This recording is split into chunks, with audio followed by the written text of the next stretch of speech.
Production design is often described as what you see in a film, but in reality, it's what you feel before you even understand why.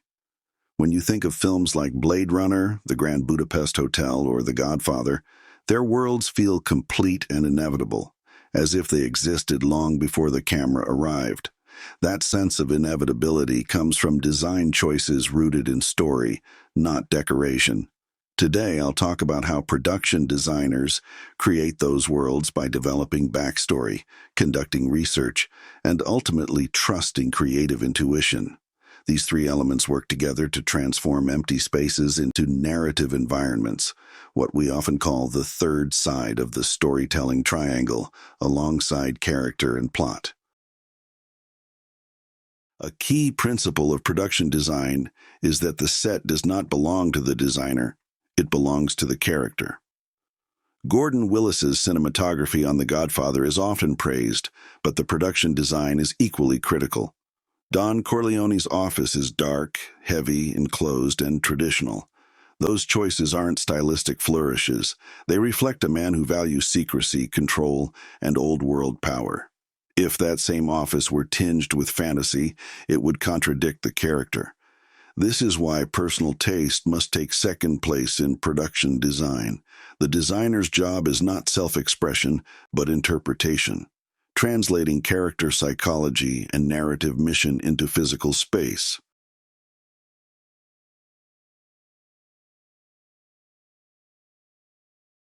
Scripts offer a design direction. They are not instruction manuals.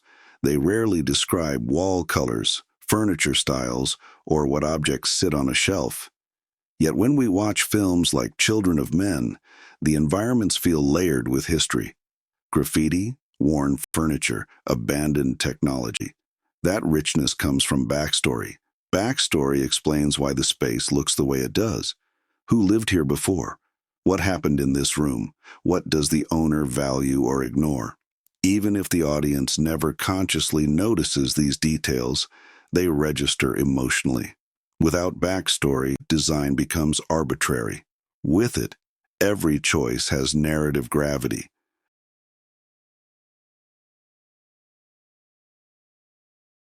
Because the script often does not contain all the necessary information, designers must become backstory writers.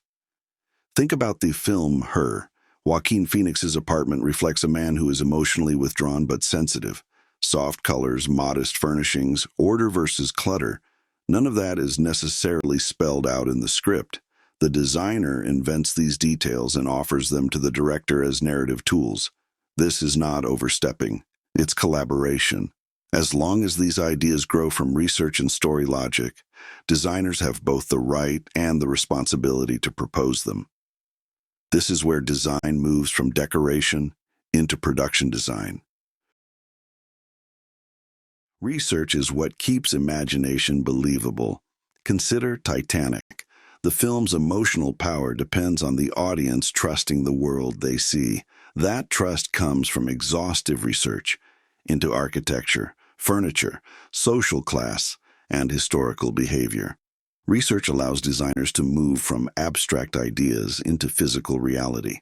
It's not about copying history perfectly, but about understanding it deeply enough to know when and how to bend it. Without research, even the most imaginative ideas risk feeling hollow or false. Basic research gives us facts. Applied research gives us choices. For example, Once Upon a Time in Hollywood meticulously recreates 1969 Los Angeles. The street layouts, signage, and architecture are basic research, but applied research is what turns those facts into storytelling. Rick Dalton's home reflects a fading star, still glamorous but slightly dated. Meanwhile, Sharon Tate's spaces feel lighter and more hopeful. Both are historically accurate, but applied differently to support character and theme. This is where designers begin to shape meaning, not just accuracy.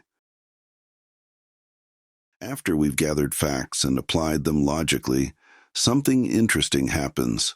We run out of certainty. This is where indirect research takes over. Films like Pan's Labyrinth blur historical reality with fantasy. The factual backdrop of post-war Spain grounds the story, but imagination fills the emotional gaps.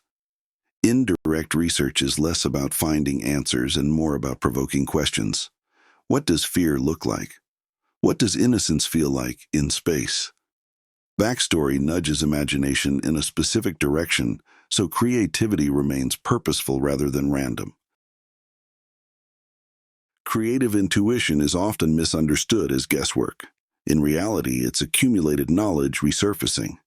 Production designer Dennis Gassner describes how Blade Runner 2049 was designed.